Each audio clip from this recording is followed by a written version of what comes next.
shot in 4K ultra high definition. Your number one source for local news. WRAL News. Coverage you can count on. And the rain has moved on out. I'll show you what we'll see behind this front and when our temperatures could get very warm again. Gas prices up. Drivers in North Carolina are already seeing a jump at the pump. How the conflict in the Middle East, the war there, in fact, could push prices even higher. Plus, money questions. A deeper look today at Rocky Mount's financial troubles. What the state auditor is expected to reveal about the city's budget situation. Well, thanks so much for joining us dark and early here on WRAL News. It is 4:30. We appreciate you being here with us. I'm Chris Levingood. You heard what Elizabeth said. That rain that we heard last night, it's pushed out of the area. But what do we have to start the day off? Well, Elizabeth will tell you all about it. Yeah, so there goes the rain. We do have a flow that still comes out of the south behind this, so we're still going to be nice and warm for it today, but we are looking at, of course, the clear skies bringing us the potential for some patchy fog this morning, so we'll be watching out for that. Definitely loving the decorations here at Franklinton this morning. You can see they are in the spirit of St. Patrick's Day. Our temperature heading out the door right now is 59, and our winds are nearly calm. 60 degrees in Fayetteville, 59 Goldsboro, 57 in South Hill, and we take a look at our visibility. It's starting to drop a little bit in Roxborough and South Hill, down to half a mile. Elsewhere, things are looking fine, but the conditions are right for some fog to develop. So stick with us, especially right before you head out the door. Check in. We'll let you know if there's any fog you'll have to deal with. We'll see partly cloudy skies this afternoon, and it's comfortable with highs in the upper 70s, but we could be near record highs again later in the week. I'll show you when. All right, sounds good, Elizabeth. We'll come back to you in just a bit. Well, a major development that we have been watching over in the war on Iran. The Iranians named their new supreme leader. Mojtaba Khamenei was chosen after his father was killed late last month in a U.S.-Israeli airstrike. Israel's army has threatened to kill a successor to Khamenei, and the number of people killed in Iran is at least 1,200 people, according to leadership there. The U.S. military has announced a 7th soldier died from the injuries from an Iranian attack in Saudi Arabia. U.S. intelligence leaders believe Russia provided Iran with information to target U.S. troops and assets in the Middle East. And gas prices are rising as the war in the Middle East stretches into a new week. Let's go ahead and bring in WRAL's Kelsey Coffey. She is following what is happening right now in that regard in Raleigh. Kelsey, prices across North Carolina have jumped 50 cents over the last week. Yes, Chris, they have. And just to look at prices this morning here at this BP on Gorman Street here in Raleigh, $3.39 a gallon. We're seeing that same price across the street at the Exxon. But we'll go ahead and give you a look at the new average gas prices released in the last hour by AAA. All of these prices have gone up by about 50 cents in the last week. National average there, $3.48 a gallon. State average, $3.27 a gallon. Our average here in Raleigh just above that at $3.33. Patrick DeHaan with Gas Buddy explains how higher diesel prices could also affect the economy. The price of diesel skyrocketing almost twice as quick as gasoline prices are going up. And that could impact your next online order. Whether you ship or use logistics, that is probably something that is going to be more impactful, as diesel fuel generally is more of a fuel that powers many of the engines that power the U.S. economy. The WRAL News app can help you find the cheapest gas prices anywhere. So be sure to go on our app and search Fuel Tracker and then type in the zip code to where exactly you're headed. Kelsey Coffey, WRAL News, live in Raleigh. All right, thank you for that, Kelsey. Well, North Carolina Senator Tom Tillis is sharing his viewpoint on the handling of the war on Iran. Tillis spoke to Jake Tapper on CNN's State of the Union, and he spoke about reports that the Trump administration is weighing deploying U.S. troops to Iran. The senator says President Trump has a 60-day window before he needs authorization from Congress. Tillis also said the American people are questioning whether we should even be in this war. He says the administration needs to make its objectives and its goals clear. And coming up in about 10 minutes, we're going to hear from someone from Chapel Hill, a mother of 3 who traveled to Israel one day before the first strikes in the war on Iran. You'll hear how she survived that war zone and how she made it home. You should also look for updates on the war in Iran and our evening newscasts on WRAL. They'll start at 4 p.m. Happening today, we're expected to learn more about a state auditor's report in Rocky Mount. And this is after the city said that it was dealing with a budget crisis last year. Ali Kadhabar is following that story this morning. Ali, this report comes after back-to-back years of overspending. Yeah, and the state has been investigating the city of Rocky Mount's finances for the past 6 months. Today, we're expecting to learn more about how the city spent millions of dollars over budget. Now, the state auditor's office announced back in September that they were investigating the city's finances. That's when the city revealed it had been spending millions more than it brought in monthly for at least 2 years. The city said residents would have to pay more in natural gas and electricity. It also said it would reduce spending by at least $30 million for 10 months. And it paused projects and laid off employees.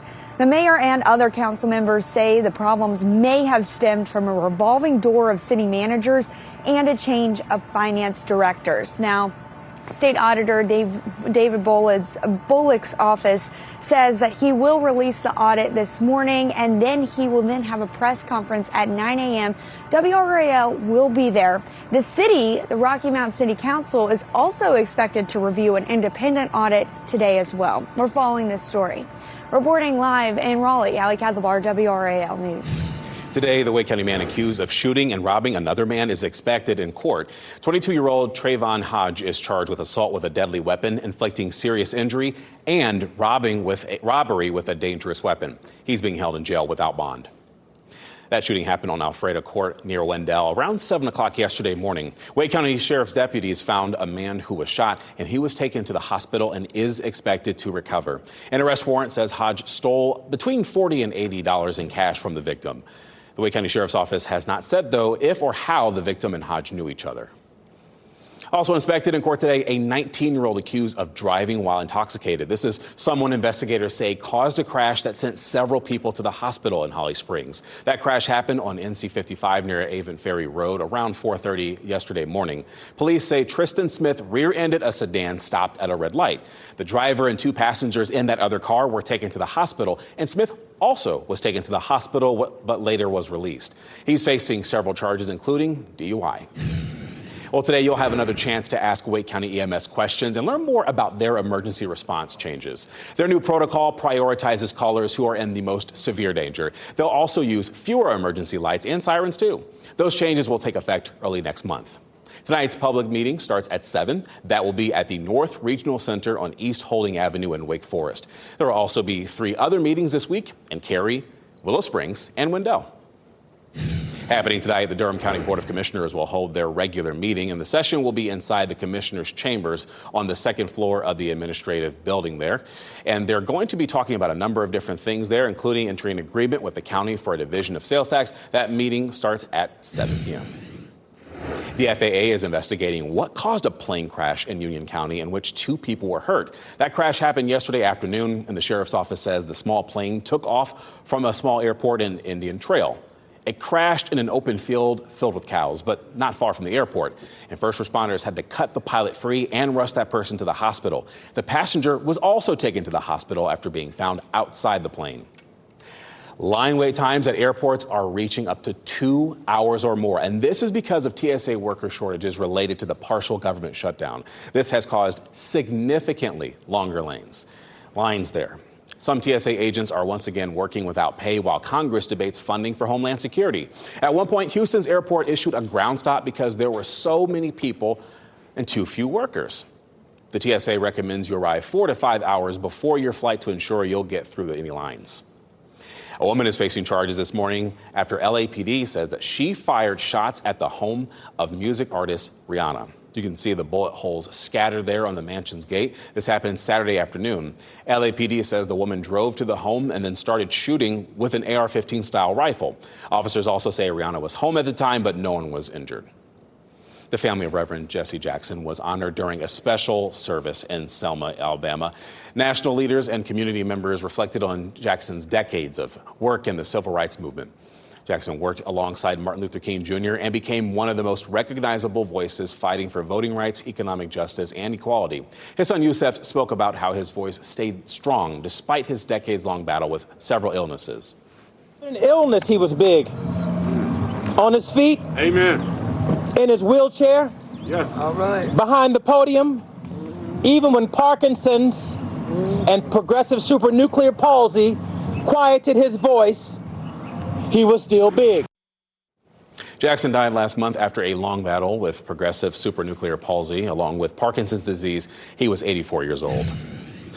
Well, the Blue Devils are back-to-back champions for the second year in a row, and Duke won the women's ACC tournament title after beating Louisville in overtime yesterday. Now, with less than 30 seconds left in OT and Duke up by 2, Riley Nelson got the pass and knocked down the corner three, beating Louisville 70-65. The program is now tied with Maryland for the most conference titles of all time. On the men's side, the ACC tournament gets started tomorrow. 7-seed NC State will take on the winner of Stanford and Pitt in the second round on Wednesday at noon. Then on Thursday, Duke and UNC will play in quarterfinal games after getting byes in the first 2 rounds. The Blue Devils will play at 7 p.m. and the Tar Heels will play at 9:30 p.m. The championship game is Saturday. Your time is 4:40 this morning. Trapped overseas. A Chapel Hill woman arrived in Israel just before tensions with Iran erupted. She shares what happened when missile sirens sent her group running for shelter. Plus, Nintendo is suing the Trump administration. How the company says the tariffs caused serious financial issues. And we're looking at a nice start this morning. Our skies have cleared, but we may see some patchy fog across the area. We'll talk about the temperatures as we get through the weekend. How many more days will be in the 80s coming up? From the WRAL Severe Weather Center, North Carolina's most experienced team of meteorologists. It is 4:44, and you can see our front from last night moving right on out of here. We do still have some lingering moisture, of course, from yesterday's rain, and so because of that, we could end up with some patchy fog. So this is a look at where some of that is beginning to develop. Down here in Moore County, you can see it, and then also up near the Virginia line. From Raleigh south and east, for the most part, we're looking pretty good, but it does look like there's a little bit of low cloud cover developing in the south as well. So we'll let you know how things are looking. We are down to fairly low visibility there in Roxborough, down below a quarter of a mile. And we're at a quarter of a mile in Clinton, too. So it's going to be patchy out there this morning. At Lake Gaston, you can definitely see some foggy conditions there. And our temperatures are feeling comfortable. Upper 50s in Raleigh and Durham. It's 52 in Roanoke Rapids, but 60 in Goldsboro and in Fayetteville this morning. School day planner, not bad out there. There could be some patchy fog and low cloud cover, but wherever we see that, it should break up well before lunchtime. And we'll see highs in the upper 70s. We're back into the 80s soon, but some more chances of rain this week as well. A Chapel Hill woman is sharing her experience of being trapped in Israel as the first strikes happened in Iran. Lilia Austin joined a group of around 100 people, part of a Christian organization, traveling to Israel to celebrate Shabbat. The group arrived just one day before the first strikes on Iran began. Austin says the missile attacks where she was staying in Galilee started shortly after tensions rose in Tehran. Well, this triggered air raid sirens, sending her group into bomb shelters. When we knew that the U.S. had a strike against Iran, we knew that things would not stay quiet. So I believe we all had a clear sense that things were going to be changing. Austin says the group was eventually able to make their way to Cairo, navigating airspace closures and routes deemed unsafe to travel. Their guides who traveled alongside them helped them find a flight back home. You can find an extended portion of Heidi Kirk's interview with Lilia Austin on the WRAL YouTube page. Just search WRAL on YouTube. Police in New York say that a device thrown during protests outside Gracie Mansion was an explosive. Mayor Zoran Mamdani and his wife were home Saturday at the time when this happened. Neither was injured. 2 suspects, who are aged 18 and 19, they're now under arrest. Investigators say the 2 referenced ISIS in statements to law enforcement. Bomb squads also searched a vehicle linked to the suspects. One leading game company is taking legal action against the Trump administration over its tariffs. Nintendo filed its lawsuit after the Supreme Court's decision to block Trump's reciprocal tariffs. Nintendo says that it's experienced, quote, irreparable harm from the import taxes. Well, now the company is asking for a prompt refund of the fees it's already paid. Minnesota lawmakers are working to ban the use of AI in grocery stores when it comes to what's referred to as surveillance pricing. Businesses say the technology will save shoppers money and make companies more efficient. Democratic lawmakers are pushing back, though, saying that it could create unfair pricing on the same items for different people. But others say there is no evidence that technology is harming consumers. Swinging over to weather this morning, we're talking to Elizabeth Gardner about, now that the weather's moved out, what's coming our way. But this morning, some patchy fog in some places, Elizabeth. Yeah, anytime we have rain overnight and then our skies clear, the temperature begins to drop and there's a lot of moisture in the atmosphere still. That's a good recipe for some fog to develop. So you can see the rain with the front moving out of here. So that's over. Skies are looking nice and clear in most places when I came in this morning, but we're starting to see some fog in places, especially near the Virginia line, but also some of that in the Sandhills and some of our southern counties too. It's 59 degrees right now. You can see some foggy conditions here at Lake Gaston. Temperatures will hold right near 60 until around 10 or 11, and then temperatures will start to climb. It'll be a comfortable afternoon with temperatures in the upper 70s. Quarter-mile visibility in Clinton. We're below quarter-mile visibility in Roxborough and 3/4 of a mile in South Hill. But around the triangle over toward Goldsboro and Rocky Mount, visibility is looking just fine. But that's one of the things that does change fairly quickly. So we'll keep watching this cloud cover as we check out the satellite. You can see some fog into the southern part of Cumberland County,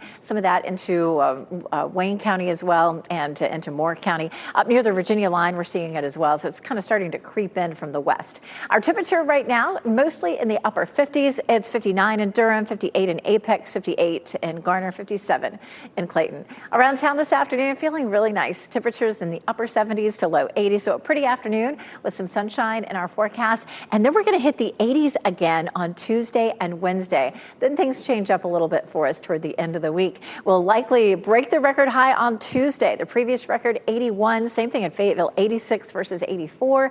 And then on Wednesday, likely to do it again just by 1 degree in both Raleigh and Fayetteville. So yeah, really warm temperatures coming our way. The next thing that happens is an isolated shower on Tuesday. Coming up, we're going to run through Futurecast. There's not much rain in our forecast for Tuesday, but Thursday is a different story. That looks like it's going to be our next best chance of rain. And then behind it, our temperatures drop a bit. We do have one day in the 7-day forecast with lows in the 30s.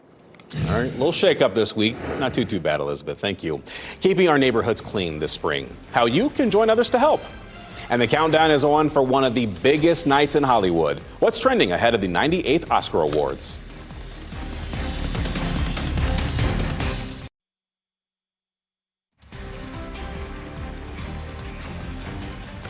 Giving you a live look this morning at Fenton and Cary. It is quiet. It's kind of warm outside. Keep that in mind. Still need a little air conditioning on my way in, but not too bad. Some patchy fog that meteorologist Elizabeth Gardner is tracking as you're watching WRAL News, available on Hulu and the WRAL app on your TV or streaming device. People from across the state gathered in downtown Durham this past weekend for Communities Over Corporate Profits rally. That goal of the rally was to highlight environmental progress benefits for people. Steph Gans organized this event, and she says communities in our state, they're facing pressure from large-scale infrastructure projects and corporate development. This is about giving folks hope, giving folks inspiration, and realizing people are organizing now, communities are organizing now to make those real wins happen. Enfield Mayor Mondale Robinson was also at this event.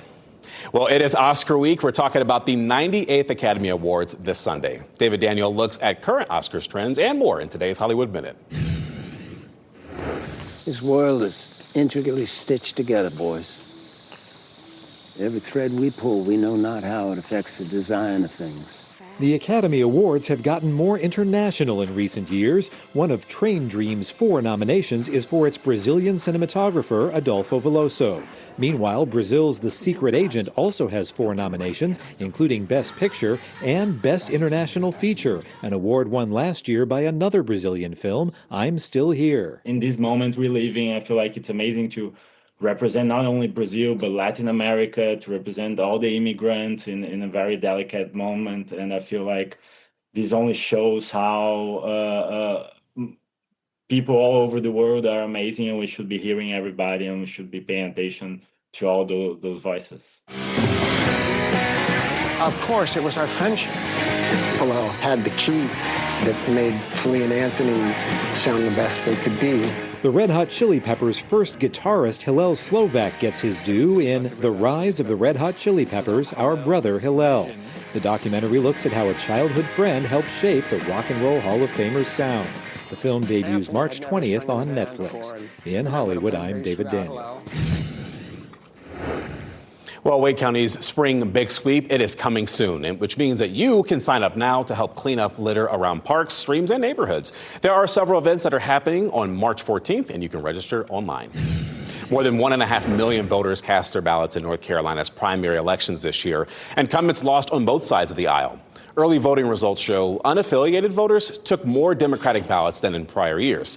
And President Donald Trump's endorsements yielded some mixed results. Our NC Capitol team compiled a list of things that we learned from these primary results, and you can find those on our website, WRAL.com. Your time's 4:56 this morning. Gas prices still going up. It's not slowing down. The 50-cent jump we're seeing in just 1 week's time. And returning home as a war unfolded in the Middle East. The woman sharing what she saw firsthand during the first strikes on Iran. And 6 months of investigations in Rocky Mount. What led to overspending reaching the millions of dollars?